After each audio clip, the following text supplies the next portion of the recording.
is 7 o'clock. I'll call the Common Council meeting to order. Could we have roll call, please? Iverson. Here. Schatzinger. Here. Reamer. Here. Gallops. Here. Benkert. Here. Gotsky. Sorensen. Split. Here. We have a quorum.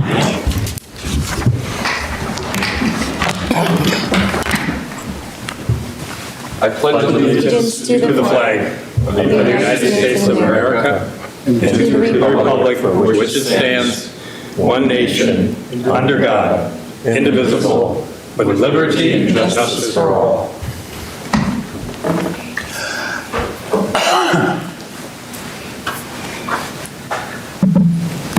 Lord, we thank you for our city council and the leaders at every level in our city. Give them grace to bring truth, mercy, and stability to our community.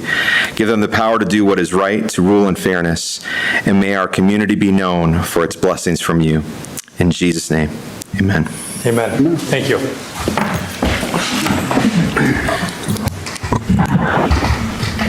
All right, is there a motion to approve tonight's agenda? I'll make a motion to approve tonight's agenda. I'll second it. Been moved by David, seconded by Jolene. Any discussion? Hearing none, all those in favor of approving the agenda, say aye. Aye.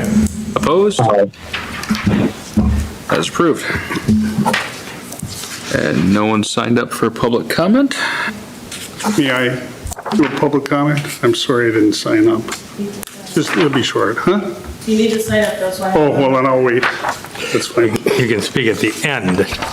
I shall. All right. And moving on to accepting informal reports from standing committees and staff. Is there a motion to approve as published? Motion to approve as published. I'll second. Been moved by John, seconded by Steve. Any discussion? We seem to be missing certain ones. Did I miss something, or? We just added the Public Works Committee meeting minutes, Public Works Committee, and the Zoning Board of Appeals. Okay. Those were There added. was a second email that went out late Friday, I believe, It was, I believe, yesterday. yesterday.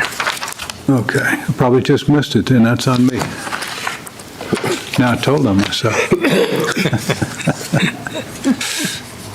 Any further discussion? Hearing none, all those in favor of approving the informal reports from standing committees and staff, say aye. Aye. Aye. Opposed? That is approved. Next is a consent calendar. Is there a motion to approve the consent calendar as published? I'll make a motion to accept the consent calendar as published. Second. Been moved by Steve, seconded by John. Any discussion on the consent calendar?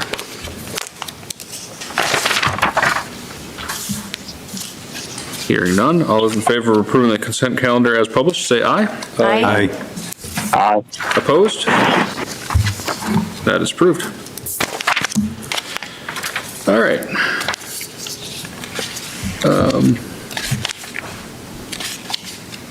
I just want to state for the record, I made a note in the wrong sheet here. On the consent calendar for the Common Council minutes, there is a correction, very minor one. It says this meeting start time was 7 a.m. It should say 7 p.m. Would anyone like to re-vote on that, or can we just move on? I think we can move on. All right. Sorry about that. Okay. Next, moving into the agenda items. First one is pay application for State Street project. This is the final pay application, number 7, totaling $27,627.73. It's recommended for approval. I'll make a motion to. Moved by David, seconded by Alan. Any discussion? Steve? Everything is accomplished, right? Yeah, everything in the project is complete. Dan Romer is on the call if you want to add anything, Dan. All change orders and everything has been approved by the council. This is just the final pay app. No retainage, right? Dan, it's all gone. So, yep, retainage is out on this, so this finalizes out. Correct.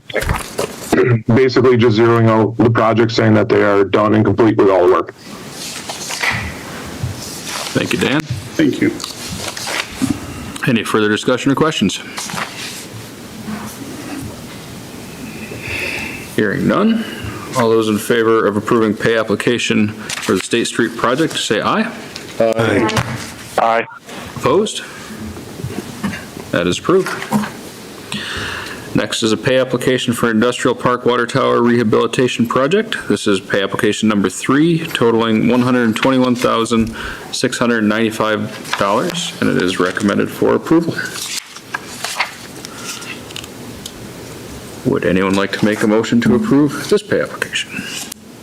I'll make, Motion to approve pay application number 3 for the project of the Industrial Park Water Tower Rehab Project totaling $121,695. I will second. Okay, moved by Doug, seconded by Dave. Any discussion on this pay application?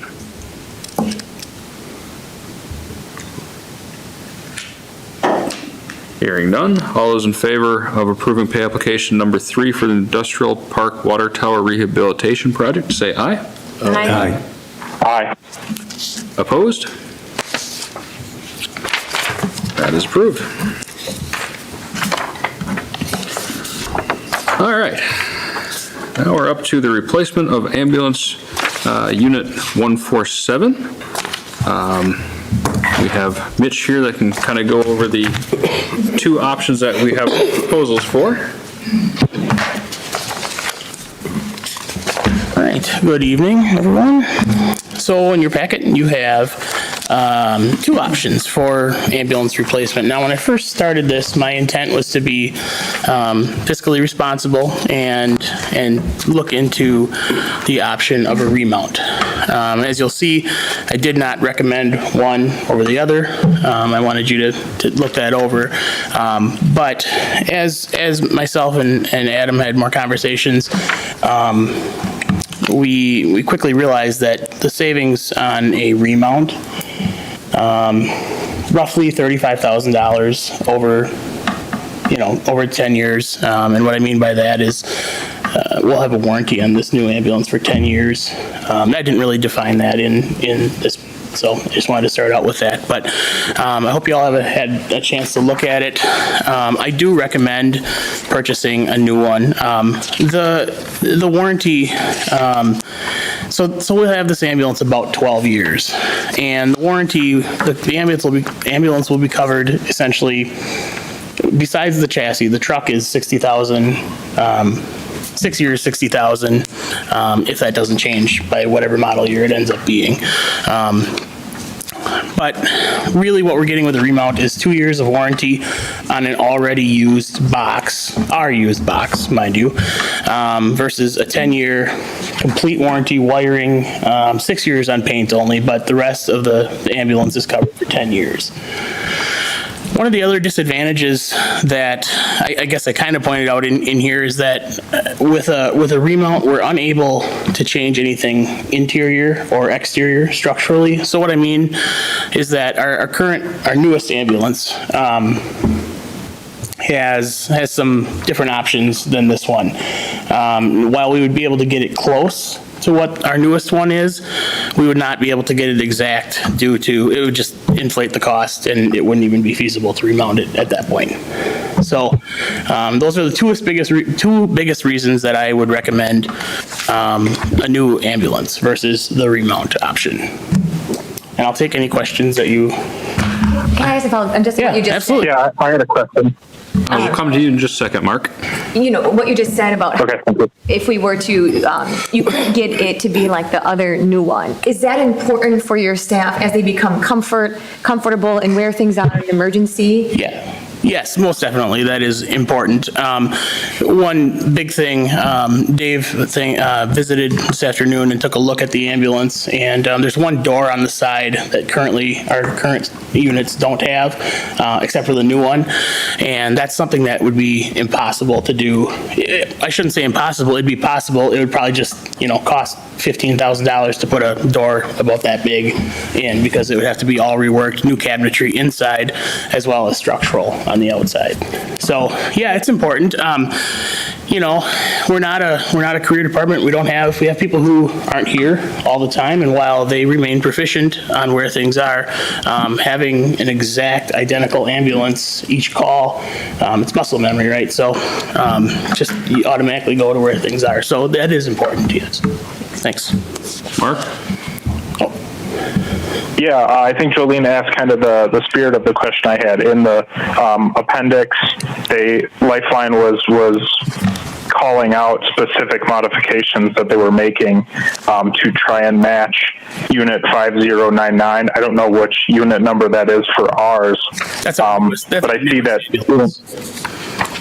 Okay. Yeah, and then in your recommendation or in the option, it has that units 148 and 149 are already very similar. Correct. So it sounds like from your answer that having kind of the same equipment, knowing where everything is, having it substantially the same is helpful, especially like you said in those stress, situations where you're on a call, you're looking for something, you're trying to maneuver between different units. Is there anything in the 10-year, 100,000-mile warranty that you guys have seen, or maybe that we know of, that might not be covered under that? I know sometimes they say that certain things are covered, but it's hard to get a claim on that. Is that been the case, or have we seen anything, or are we pretty comfortable with that? So I can't speak for ambulances that before me, but the one we've purchased so far, we've had a few warranty claims. If I can just speaking in regards to Lifeline as a company, incredibly fast shipping out parts. So the 10-year 100,000-mile warranty is all of the electrical, all the oxygen system, emergency lighting. Actually, emergency lighting with a new one, the emergency lighting that we would get, because we would not reuse the emergency lighting, the emergency lights would be a lifetime warranty as well. So that's huge, because one of those light heads costs, $400 or $500 each. So, and there's, 20, 25 of them on the truck. But so that 10,000 or 10-year, 100,000-mile warranty is a Lifeline warranty. That doesn't have anything to do with Ford. I believe if the chassis, if that warranty remains the same as it is on our current one, that's a 6-year, 60,000-mile chassis warranty. So Lifeline doesn't go above and beyond that on the chassis, but Ford will cover that. So. Right. Yeah, because the cab and the frame are just a standard Ford E450 unit or whatever, stripped. Yeah. And so that's all Ford stuff. Okay. Yep. Okay, thank you. Thank you. John? Okay, this question is from Ellen. Thanks, Ellen. Is this request for a budget placement in 2025? Good question. The request is permission to authorize the purchase, because this is likely 2 years out at this point. The purchase of our previous, just to give people some perspective, in 2022, we took delivery in May of 2022, a new ambulance downstairs, a newest model. That bill was just over $237,000. A new ambulance today is $329,000.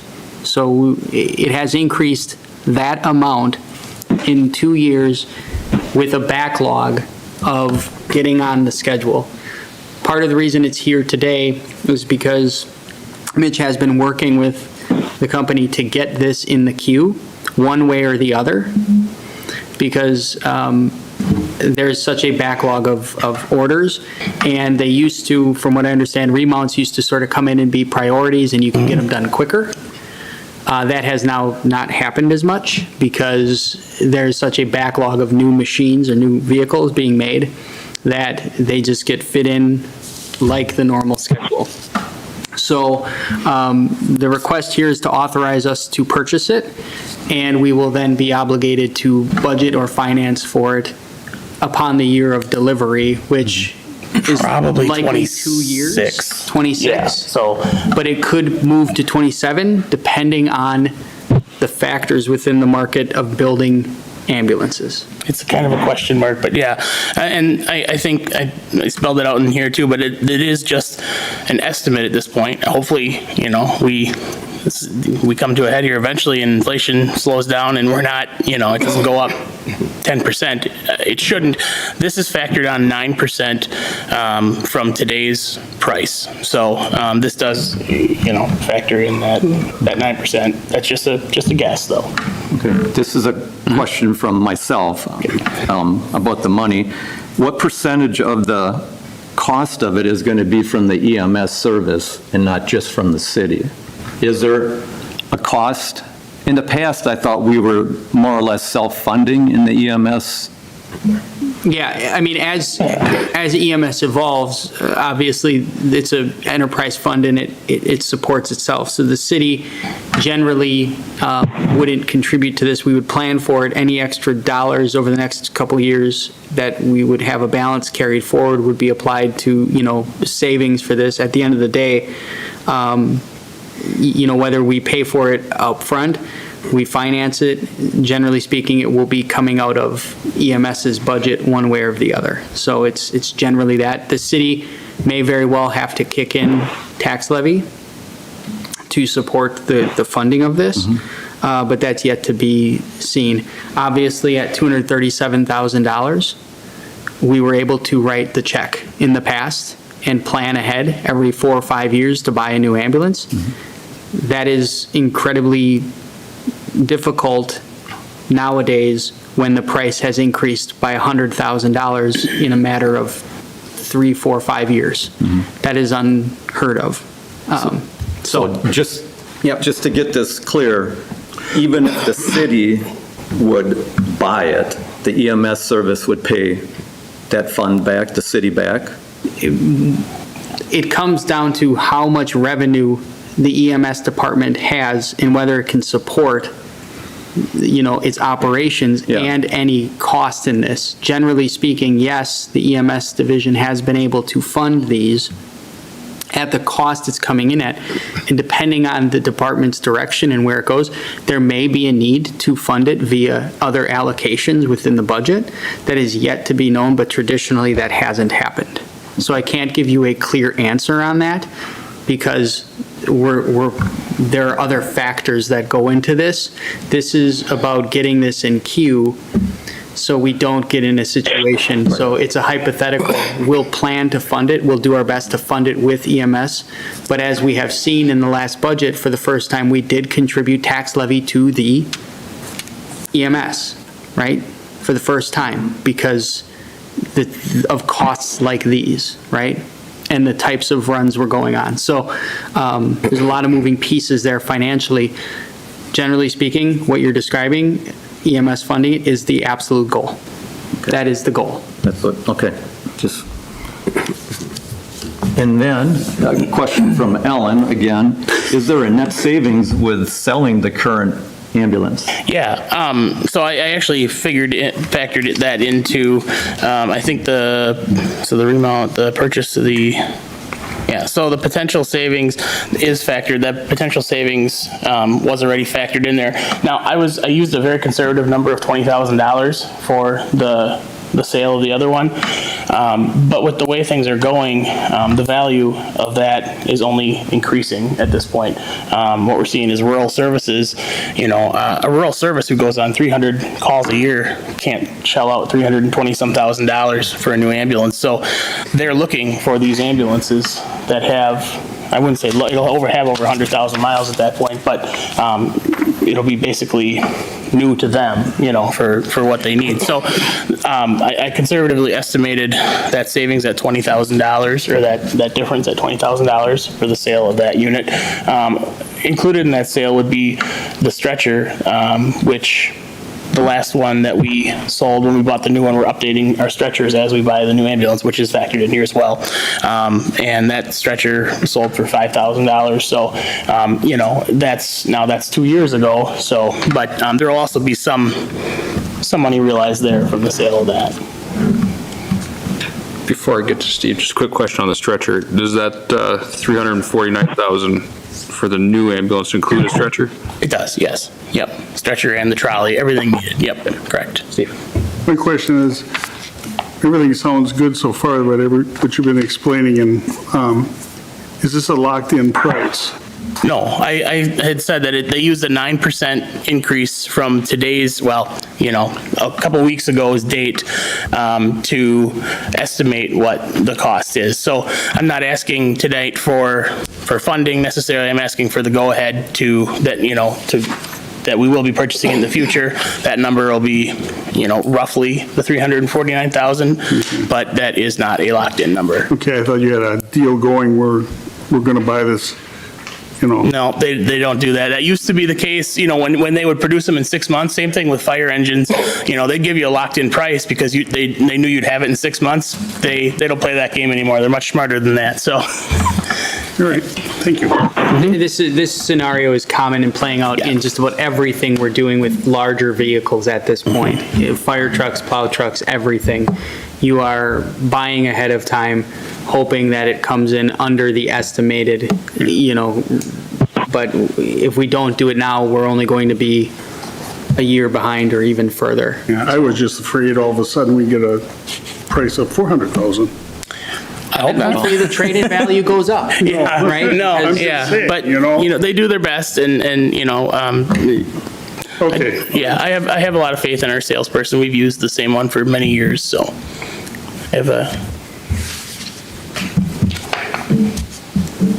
And I guess my understanding, but I guess just to hear it from you, Lifeline is where you recommend going through, and there's not, they are the gold standard? They are our gold standard, yes. Again, like I said, we would never get another identical ambulance from another manufacturer. So if we wanted to keep the same configuration. So what we buy is, it's called, oh boy, I can't find the name of it now, but there's a name given to this unit, Superliner. And the model that we buy has only minor customizations, so which is good because it's cheaper for one. But a lot of ambulance manufacturers are all custom too, so it's kind of a one-off thing.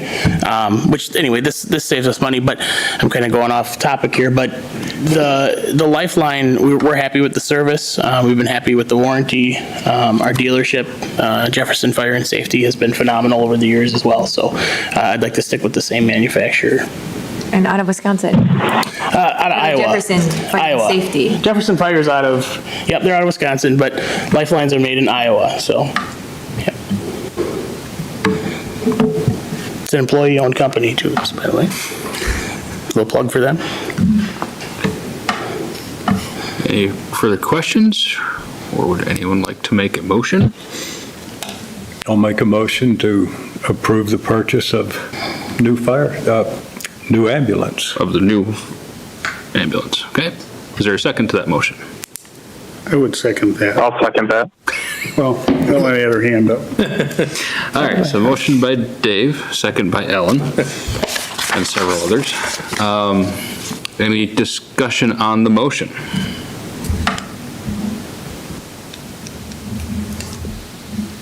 Hearing none, all those in favor of authorizing the purchase of a new ambulance, say aye. Aye.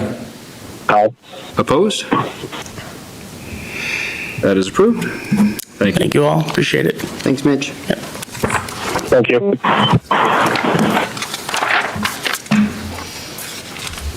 All right, next is a professional services agreement for the SCADA improvements. We have Dan Rammer from MSA on the line to give us an overview of that project. Dan? Yes, so this is coming from a meeting from the city and MSA. We met and talked about SCADA. Essentially, what we found was the current system is somewhat obsolete, really. It's hard to get replacement parts. It's old. It's just basically past its lifetime. So what this does is we would come in, analyze everything that the city currently has, draft a new plan for development, and then basically go through the approval process with DNR. And then after that, what our goal would be is to get a contractor on board to start, I guess, providing costs and whatnot for the work. So really what this is we would do, it's kind of similar to what a street reconstruction project is. We come up with a plan, we get a contractor on board, they come back with their recommendations, and then we kind of do some negotiating with them of what we need, what we may not need, start to prioritize things, and then obviously keep what is in the city's best interest in mind. And then after that, it would basically be going to the water and wastewater divisions and DNR and getting the construction approval. So it's really redesigning basically all the monitors and the system on your water tower, on your wastewater treatment plant, on your lift stations, basically all your public works moving pieces all would have some sort of monitor or alarm on them, which helps your water and sewer guys monitor the day-to-day stuff, as well as, figuring out what you're pumping, what you should be pumping, and it really just gives you a lot more in-depth analysis of your overall system. And a lot more versatility to be able to shut things off if there's an emergency, things like that, and monitor if there's an emergency. So it's really kind of the monitoring system for the entire city for, like I said, your well house, your water towers, your wastewater treatment plant, lift stations. So there's a lot wrapped into this. But like I said, the existing one is pretty much obsolete, and it's really hard to find replacement parts for it at this time. So it's either spend, a lot of money on getting replacement parts that may not last all that long, or start to revamp the system. And I think this has been something Adam has been talking about for a while, or the city and the water and sewer departments have been talking about for a while, that this needs to start happening. Otherwise, you're just getting further and further behind the 8 ball. So this is something that we brought to Adam and the water and sewer departments to start developing this system for them. And just for clarification, the estimated $98,000 is for the engineering portion of the project. Correct. So the only thing that doesn't really include, it doesn't include the construction. So we don't have construction costs. That is kind of the next phase of this. And then also any sort of observation from MSA is not included in this, which can be at a limited capacity depending on what, city officials are comfortable with observing, to make sure that it's being built per plan and per spec. So yeah, the 98,000 is basically kind of what I rattled off before. It's the design and getting approvals and selecting a contractor to start working on this. Very good. Thank you. I can just add a couple. I have a question. I'll add a couple comments quick before, if I can. So the SCADA system has been a point of concern for the last couple years. We have at times budgeted funds, including this year, to complete portions of projects.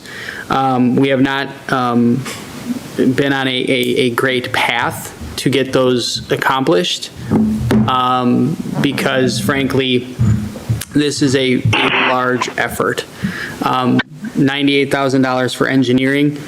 This is a $500,000 to $700,000 project, folks, for a computer system that monitors, supervises, and collects data about our major infrastructure, right?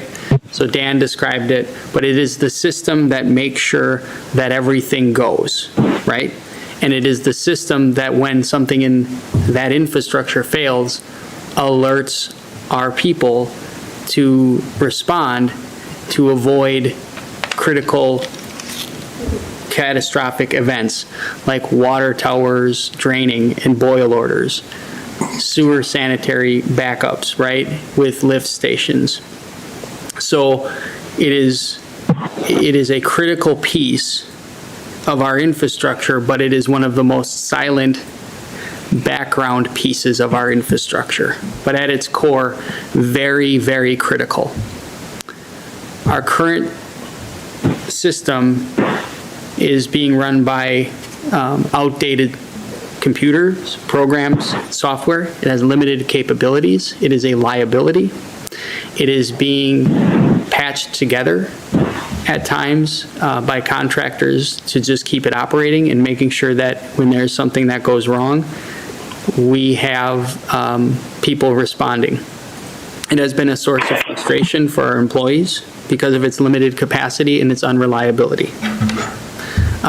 There are times where it goes down for whatever reason, and if it, the boil order we had in December of 2022, I believe it was a result of a failed SCADA call-out.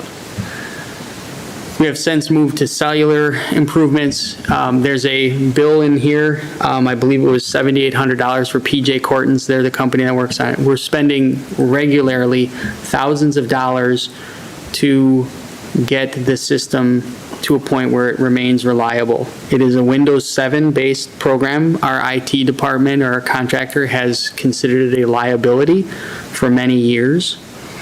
And basically the conversation with staff has been, well, where the heck do we start with this thing? Because it is a system and it controls so many things, and we think, well, let's just do this.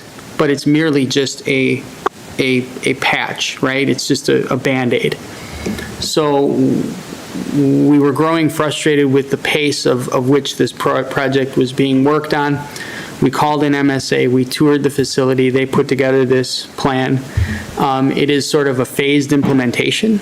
So while there will be engineering work and studying done upfront this year, there is a goal to put together a package and then get a contractor on our side to help year after year budget and implement the plan. Because we are not able to sit here and say, let's spend $700,000 in 2024 or 2025 to do it. Break it up into pieces and build this thing out over a couple years, while also moving the system into the new Public Works building, right? So making sure that everything fits together. So this is in front of you tonight to move forward if you so choose. But I wanted to provide that additional context and background. Thank you. Mark. Yeah, so I've seen some process control systems, worked on a couple, and I often see that they get run basically into the ground, which it kind of sounds like ours has been. And at that point, what you're kind of doing is you're just reacting to what's happening in your process. And I was just wondering, I think Ellen is there, or Adam can talk to this. Are there any specific monitoring points with the new system that would allow us to be a little bit more proactive and maybe avoid some of the late night overtime calls or emergency alerts with the current system that we're having? So what are some of the more specific improvements we can see on that? Yeah, I think you're right in terms of the concept of these things. They get put in place, and then, there are software upgrades that somebody's like, well, I don't want to pay $25,000 for a software upgrade, so they don't do it, right? Well, that puts us behind, and you don't. Mm-hmm. So this is a constant investment that we need to commit to. And I'll just say from what since I've been here, we have, for example, the dialers, right? We were on, hardwired dialers. Well, then we went to, internet dialers, and then the internet would go out and it would call somebody. So now we're on cellular dialers. So we're trying different things, each time costing thousands of dollars. But if those things fail, we have then staff either not getting called out for an issue, or they're getting called out because the system thinks it's an issue. But making all of those things work together with a dated system, as well as, for example, I'll give you a specific. In the wastewater department, we have what's called an orthophosphate analyzer. So it in real time can take samples of phosphates coming into the treatment plant. Well, it can't tie into the SCADA system to then see the data, right, of what phosphorus loadings are coming in to then affect treatment. So we have the information, but it can't program itself into the system that we currently have because of the limited capacity and the age of our current system. So there are things, you can make these things as elaborate and complete as possible, and it can still do more, right? That's the thing. And so those are kind of, I may have messed up on some of the terms of what we have, but generally speaking, those are two things that I think come to top of mind in talking to staff and just getting the feedback in our tours and whatnot. Okay, thank you, Adam. Steve? The anticipated completion of this project, would it be 10 years? Would it be 5? The goal would be, I think, in talking to MSA, 2-3 years, right? Oh, okay. With then constant, having, you want to have the same contractor being the selected contractor to work on this over the next couple years, because you don't want to Frankenstein this thing together by having different contractors come in. So we'll work through that process to get the plan and the contractor in place, and then it will rely on us to budget to implement that plan over the next 2-3 years. Thank you. So what you're saying is we could just start with wastewater, pay for that, and then go to the wells. We don't have to do it all at once. We're not going to do it all at once. Okay, that's what I wanted to understand you that way. So that, and it's fine to add on to that every year, something. Exactly, but it has to be comprehensive from the get-go, so we know where the weaknesses are first, and you start out, at the basic level, you got to start in the field to make sure that the systems are functioning at its point, right? And then it kind of funnels all the way back. But, so we'll work through that with MSA and the contractor, whoever's selected to, and we'll bring those things forward as this process moves forward. But it'll be a phased approach. Okay. We don't know where to start. We could start pretty much in either department, and it would be a massive. But that's where upgrade. MSA will say wastewater is I think the right, worst, Dan? or whatever. Yeah, I think, Okay. I hope. Yeah, we'll look at, where the heart and soul of the problems are, I guess, whether it's water or wastewater specific, or if it's, say, one big, I'll say, computer upgrade for the year, right? And then you kind of branch off and put those other pieces into some of the wastewater or the water.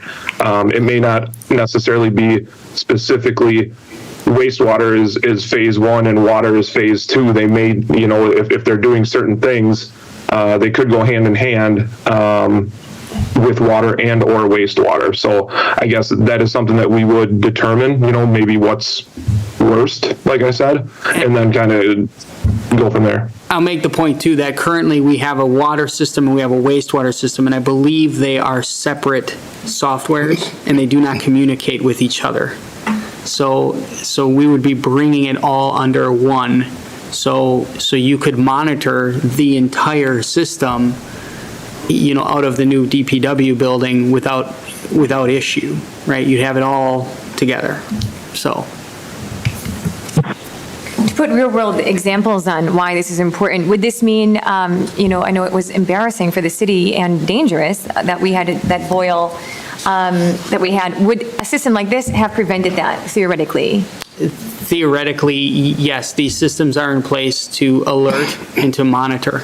And then also, let's go to when the truck hit the hydrant or the, water main. And I understand that they were kind of saying, well, we don't even know where it is, but we know we're losing water. Yeah. Would this be knowing an area? Would it help them map to where it is? Or are we not at that level even with the It new wouldn't system? necessarily monitor the system in that way, but if all of a sudden you saw low pressure, or you saw a well kick on, right? Or you saw a water tower declining, and it alerts you, you're ahead of it. So something's going wrong. You just may not know where it is. You just know, something's wrong, right? Because if you have a water main break that's that large, and your water tower alerts you saying, we're low, right? And then it's supposed to automatically then kick on the well to then repressurize the system. So it should be able to do that automatically and hold us a little bit, harmless to some of that effect. If that system's not working, not only are you having to find out where it is, you got to run to the well, turn on the well, manually. So there's just, I could go on. Sorry. And so I understand this is just for engineering, and so as we look at what the actual system might look like, theoretically, there could be something where you actually know where the water is leaking, but we're You'll never be able to monitor the system and the pipes. You're monitoring the things that pressurize it. So if all of a sudden you have a main break, right, your wells or your reservoirs will drain. And theoretically, then this is where this goes into action, to either alert you or to correct it without having manual intervention. And last thing I will say, and I understand this is not for tonight, this is just for engineering, but, with the new computer system, I'm assuming that when we get closer to installing something, we'll talk about security. I can imagine this being really something in the future as cities look at securing their most precious materials, which could be fresh water. What security looks like for a system like this. I'm assuming that'll be a part of the conversation in the future, too. Cybersecurity with SCADA systems, you can Google it and you can find issues. There's been real-life cyber attacks on infrastructure, right? So through SCADA systems. I mean, that's my point. Yeah, we currently we're operating on a Windows 7, and I'm sure Mark knows a lot more about that than I do. No comment. So, but is that part of anything we talk about now, or that comes? It's all, these things are built, there'll be, it's all a part of it, so. I would say to that, I think if any of the council members were curious about that side of the SCADA world, when we have a contractor picked and they start having those discussions, we could maybe sit down with them and go over kind of what those concerns are and what the modern responses are for that and what you can do to help mitigate those issues. Dave? So MSA is basically going to draw us up a 2 or 3 year plan. Is that what we're looking at? And then something a contractor can then dig into and give us a price on? Yes. That's what we're getting for our almost 100,000 is a comprehensive plan over the next 3 years. The engineering, planning, and the permitting. Well, I will make a motion to approve MSA doing such plan. Do we want to put a cost limit on? What's that? Do you want to put a cost limit for the estimate? I mean, it does say estimate. Well, it can, yeah, for $98,000. Second. I'll second that motion. Moved by Dave. I got John on the second. So the motion is to approve the MSA proposal for engineering of the SCADA system at $98,000. Any discussion on the motion? Is this funding through the enterprises? It'll be funded through both water and wastewater. Thank you. I mean, it is estimated, obviously Dan is on the call. I mean, if it goes to 99,000 for him to do the work, what happens here now? Does he have to come back and get another approval? What? The engineering part of it, yes. Yes. Yes. He won't go over 98,000. What's that gonna do with the public sewer bills and stuff? Is that gonna zoom that even higher? Well, the public will wanna know that, I mean, we already have a raise coming soon. The SCADA was. The SCADA's been budgeted Calculated every year into- for the last 2 years. We haven't done the project, right? So there's $250,000, I believe, or so, give or take, in the budget that was allocated to complete somewhat of a project this year. Beyond that, SCADA is not considered necessarily a public construction. It is considered a core operational need of your utility. And it is factored into the long-term maintenance, and the rates reflect that. Being that it is a larger investment, our public water rate case has included dollars in it to help contribute to these types of capital or core investments. But ultimately, is this going to directly increase rates? The fact of the matter is when we haven't invested in these things over a period of decades, now we are forced to in a comprehensive, in a short time at times, and rates may need to be increased to afford the infrastructure improvements necessary to keep the system working properly.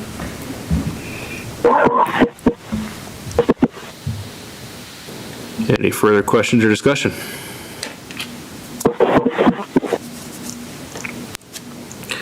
Hearing none, all those in favor of approving the MSA proposal, say aye. Aye. Opposed? That is approved. Thank you. And thank you, Dan. Thanks, Dan. Thank you, guys. All right, moving on to our next item, street sweeper leasing proposal. Adam? So we do have possession of the Ravo street sweeper, the R5, so that has been out and about, and we did budget in the 2024 budget, essentially funding the project via a lease. The overall cost of the unit was around $278,000. So one of the ways we looked at financing was through a lease. That is not necessarily a traditional way that the city has financed equipment purchases, but it's something that I think is worthwhile looking at. The reason being is you're allowed to finance it over a period of time with using the vehicle as collateral versus using the tax levy as collateral. So we're not borrowing a loan or borrowing a note to pay for it. You're using the equipment, and so generally speaking, the dealers, so Surway Implement is who we purchased the vehicle from. They have leasing options a lot of times in leasing programs. And then we did reach out to local banks as well to see if they offered any leasing options. The local banks do not generally participate, but they worked through Bankers Bank to promote a lease program that they offer. So we have two quotes, one from Bankers Bank for 7.75%, and then one is through the dealer through Kansas State Bank. He works with this individual, Ed Cockrell from Kansas State Bank, and they submitted a low quote, option 4 of 6.54%. We've reviewed this. What we're recommending is accepting option 4 at 6.54% and authorizing the city administrator to execute all necessary lease agreements and financing documents upon review by the city attorney.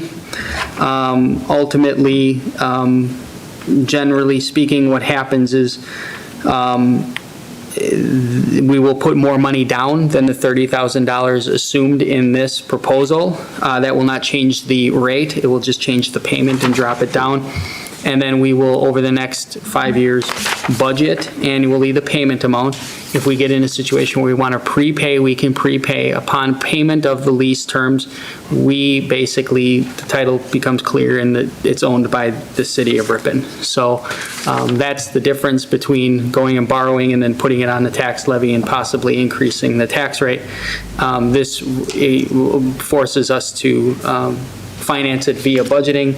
Obviously, 6.54% is higher than what we had quoted when we first ordered the equipment. Back in November, it has increased, but it still is a competitive quote based on what we're seeing with the second proposal from Bankers Bank.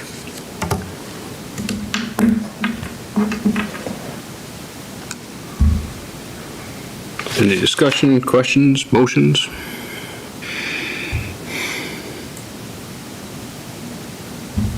I'll make a motion to approve the the street sweeper leasing proposal.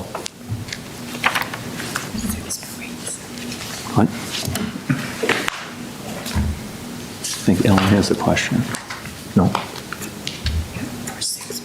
Oh, for 6.54%. 6.54% Yes. contingent upon attorney review and authorizing the city administrator to execute all agreements. Leasing. Perfect. Okay, thank you. Exactly what I was going to say. Have the motion by John and second by Helen. Any discussion? Just a question to Adam. I mean, I've seen it out and about. Everything's working fine with the sweeper. Oh, do you love it? It's- I like it, yeah. But I mean, it's before we approve the financing for it. We haven't paid for it yet, so I guess we can still return it. No, everything is going well. A lot of training. It's just operating the machine the way it's meant to be operated. We're working on getting members of the staff trained on it. So Archie was here, Archie from Survey Implement was here today, riding around with Bill, who's been taking the lead on it. He'll be back next week to train Chris. And I think it's a learning curve. It's a completely different machine than what we had. It does have some challenges with larger sticks and things, but we're getting better at processing those through the tube. Ultimately, you know, it woke me up this morning at 5:20 in the morning, so thanks. But, Should be up anyway. But it's so much quieter than the old. But it is quiet, and it is quieter. And if you see a street after it's been there, I think you can see how much more effective it is at cleaning the street. It is, you know, it's there's been a lot of debris from storms, and the old sweeper has been kind of out of commission, not working so well. So, so I think this, you know, we're excited to see what this thing can do. It has more capabilities as well, so we'll learn with the machine, but. Okay, thank you. Any further discussion?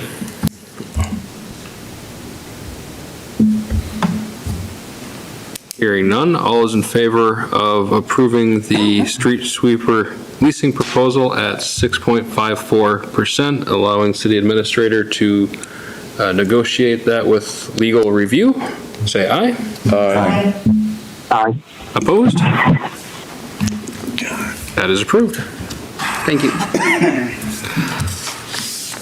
All right, next is the outdoor credit meter our policy proposal.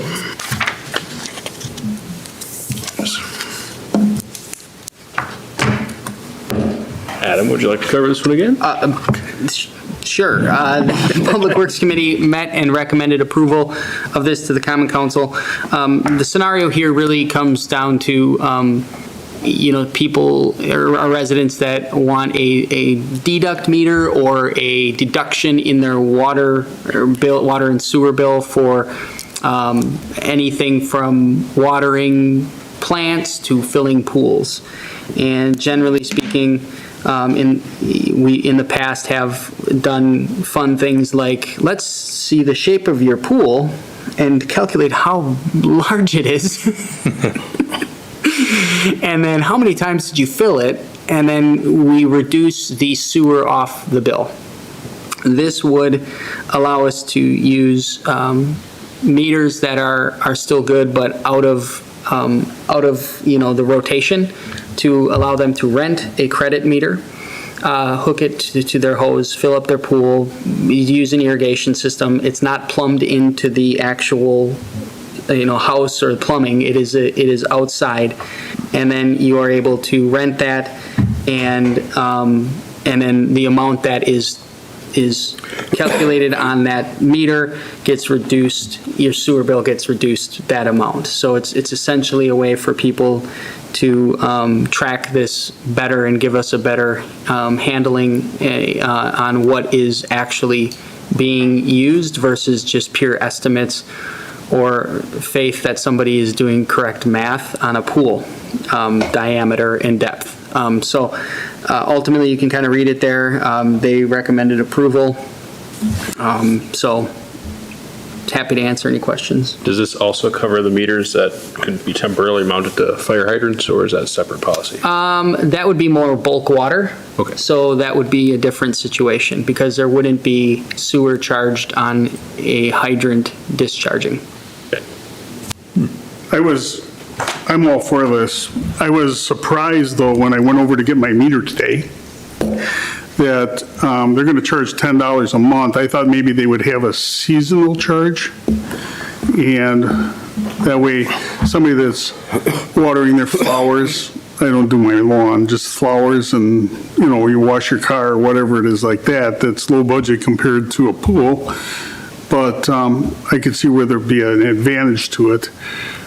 I was just surprised at the price, and we never really discussed the price. All I heard was $10. I thought, well, that was for season. Wrong. Is that what we're going to stay at? That's up to the council to, if you want to change the 30-day rental to something else, or to change it to a 3-month, limiting it to that, certainly you can make that change. And like I said, I don't know how they're going to do this now. Well, this is all new, the way they were talking. They don't take the money for this now. They're waiting for later on. I don't know if they're going to charge you at the quarter. Yeah, this is an application, and then it gets applied to your bill, right? Your water bill, and then there's a reporting back based on the meter reading. And then it's deducted directly off the water bill through an adjustment. Per quarter they're going to do that? Yeah, or are it'd be they going to quarterly. do Yep, that? yep. Okay. Yep. Be with your normal bill. All right.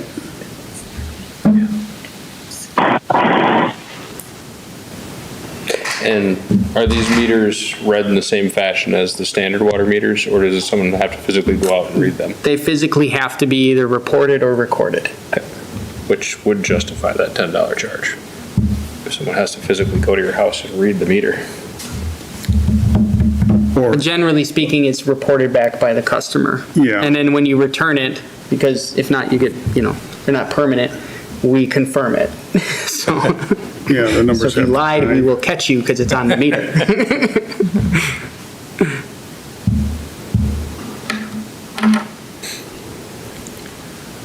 I like the idea, but I personally think it's too cheap.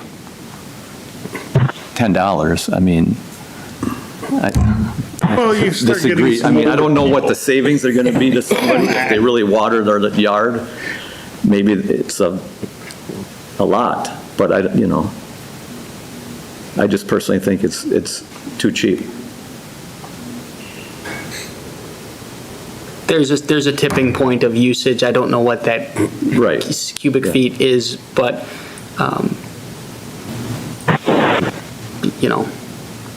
part of this is water conservation as well, right? It's deterring people from just unnecessarily doing this as well, and making, everybody likes a green yard, but But if they do it, they pay for it yeah, too. so- right now, but Yeah. you'd have to do the math yourself to make sure it's worth it. So, I get both sides, so you guys can. Actually, when it comes to water conservation, theoretically, doesn't this encourage less water conservation? That's what I'm getting, that's why there's a charge for renting it monthly, Yeah. right? You have to then decide if it's worth that. If you're going to water your yard and you have a pool, of course, it's probably worth, and you have a big garden. If you have a small garden, it probably doesn't make sense to get a deduct meter. But, Could we ask the water department to track this and see what a person's average savings is? Or is that too much to? No, I mean, we can run calculations and see how popular the program is. Right, okay. Generally speaking, I think we get, 5 or 6 pool credit applications a year. It's not that much, but,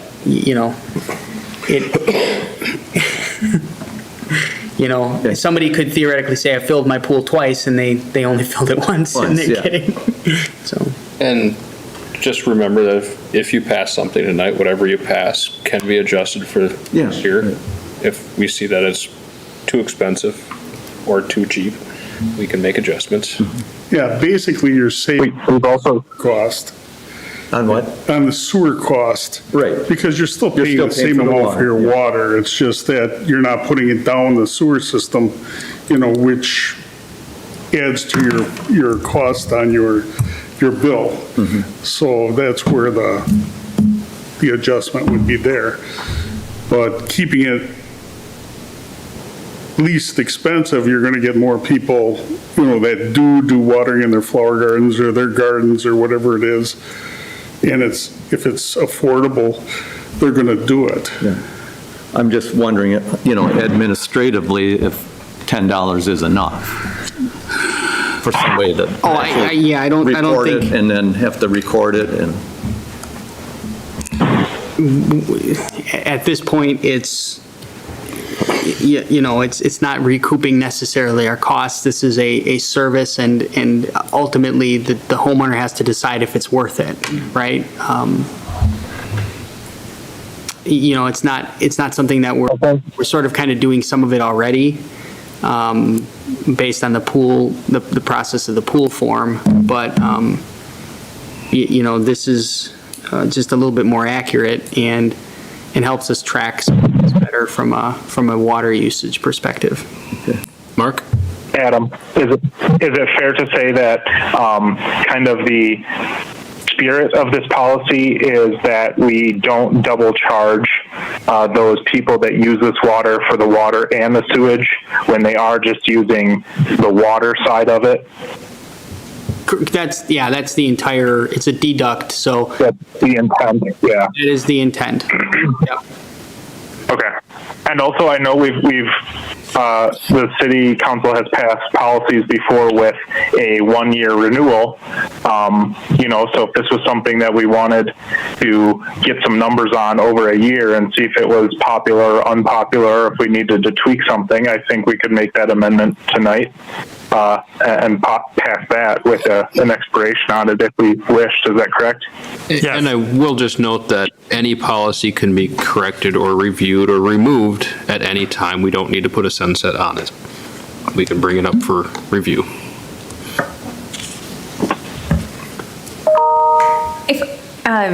In my mind, so this is something that it's nice that we as a council are doing for people that own, that rent, that live in the city, in that, again, if people are not necessarily going to be as watching how much water they're using, I mean, it's almost encouraging using more water, which is a concern as we think about conserving. So at some level, I don't know if I'm inclined to do this. However, if I understand that citizens are interested in having a better value, I get that. And if they're literally not using the sewer system, I guess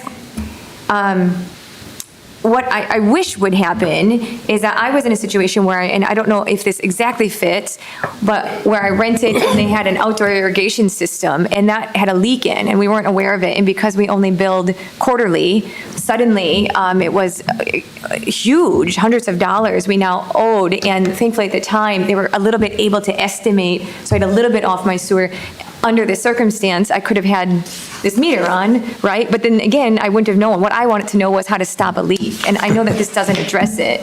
But is there anything related to what we could do so that homeowners would know if there's a bigger leak at The a home? new meters that they're installing do have software available to homeowners that can track water usage and alert you, or I don't know if it alerts you, but you can see when water usage increases if you check on it.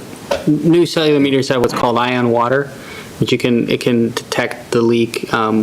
We also have an opportunity, if there is a leak, to work with the customer to give a one-time leak credit, which we have passed by this council about 1.5 years ago. In terms of an irrigation system or something of that nature, plumbed in ones that are connected to the system, certainly we can see that there's a leak, but if there is an exterior or something that's not metered, we don't, know. you don't know. I mean, it's just, it might run to the main meter, there's just, so in this particular case, somebody may have a meter that is, and this is the example I'll provide, is they may have an in-house meter that's an ion water that's connected, and they may have this exterior meter, right? And they may leave the hose on and go on vacation, and all of a sudden, or their irrigation system for their garden breaks, and they have water galore. Thankfully, it's going through this meter, so we know how much to deduct, right? If there's an issue with that. So it's a better tracking of it, versus just looking at your example. We would have to go back in the history of it and completely average it. So in this case, is this policy helping staff in that, to your point, they're not trying to go out and measure a pool and look at something? So it is theoretically saving time, even though it's adding? This is a common policy throughout the state of Wisconsin for this. Okay. This is a extremely common method, and frankly, it kind of hits both sides of conservation, of as well as providing flexibility for property owners to water their yards or fill their pools, so it's very common.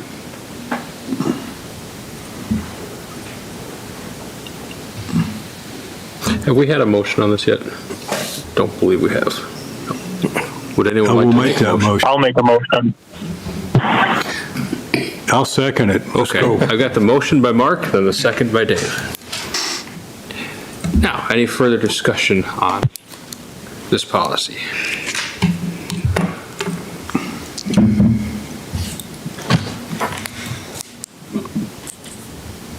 And the motion is as it's written, no changes, correct?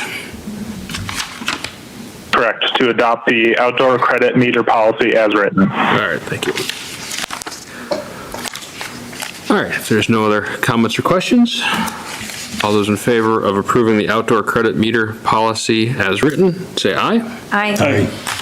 All. Opposed? That is approved. Thank you. All right, next we have a memorandum of understanding between the city and the Ripon Public Library. Adam. Thank you. I placed a copy of this on your table in front of you. It has gone unchanged since last month, where we just, I think, talked about it, reviewed it. So I just put it on for further either discussion or action, depending on what direction the council wants to go. The library board did adopt this in May, so happy to answer any specific questions or further review on it. This is exactly what was last time, right? There's no changes. Unchanged. Correct. I'll make a motion to approve it as written. I'll second it. Motion by Dave, second by Doug. Any discussion?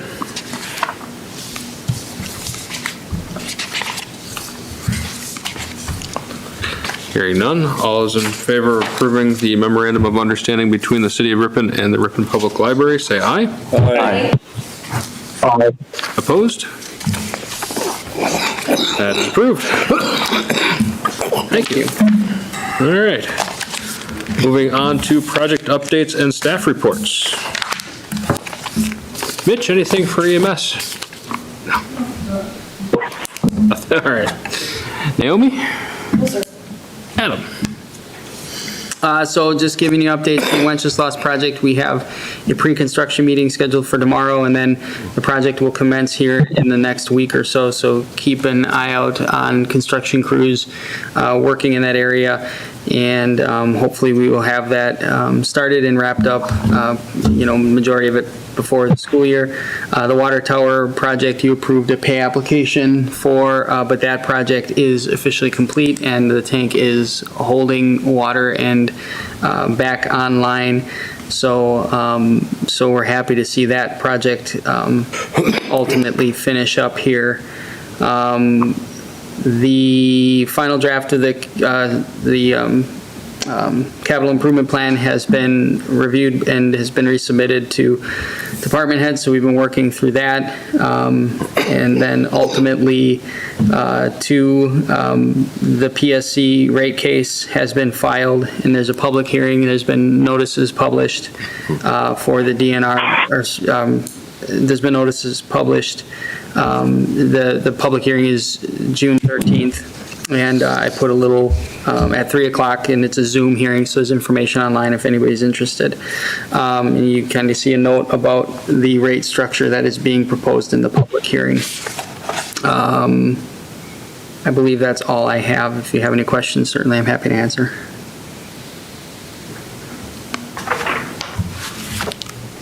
No. All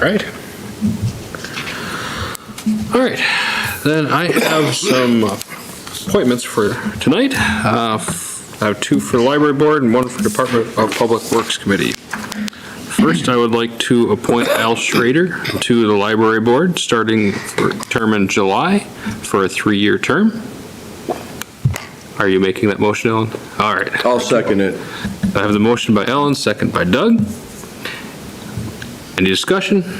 I'll say as my former colleague here in District 4, I think he will do a great job, and I'm glad to see he is being appointed, or going up for appointment. Anyone else? Hearing none, all those in favor of appointing Al Schrader to the library board, say aye. Aye. Opposed? He is approved. Thank you. Next one is for Lisa Weeks to the library board. This is a term starting in July for a 3-year term. I'll make a motion to appoint Lisa Weeks to the library board. I'll second it. Moved by Doug, seconded by Jolene. Any discussion? Hearing none. All those in favor of appointing Lisa Weeks to the library board, say aye. Aye. Opposed? That's approved. And the last one is for Daryl Kazabuski to the Department of Public Works Committee.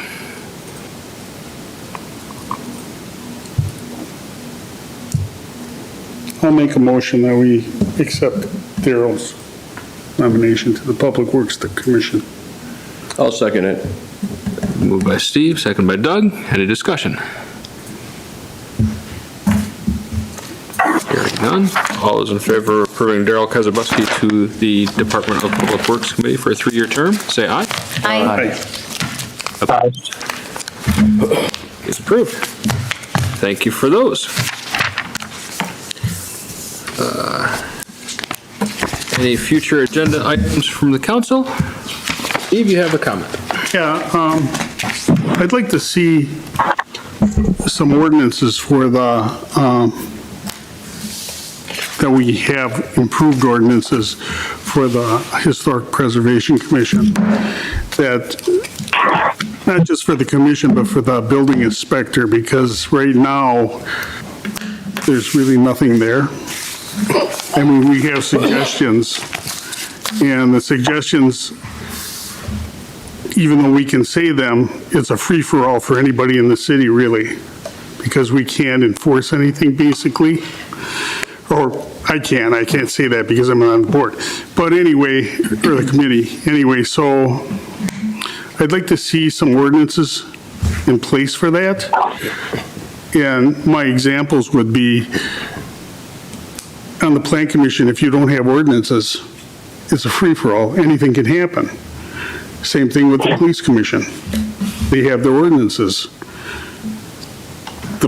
The Historic Preservation Commission does not have any ordinances except very basic stuff. And we can't, or they can't enforce anything, and also the building inspector can't enforce anything, the way it's set up right now. I would just like to comment with Steve that we are working on, Historic Preservation Commission is working on a set of ordinances. Okay, I did not know Something, that. where it's in the process of getting something established Okay. with that. And I had a short meeting with Ludd and Adam on it, and Susan Leahy, the building inspector. Okay. So Well, I we're didn't know working on about that. It's going to so take a while. That was the only reason I brought it up. And then, Ellen, just would like to say that the League of Women Voters is doing a study on building inspector duties in the context of the ordinances. I don't know what that means, but they do.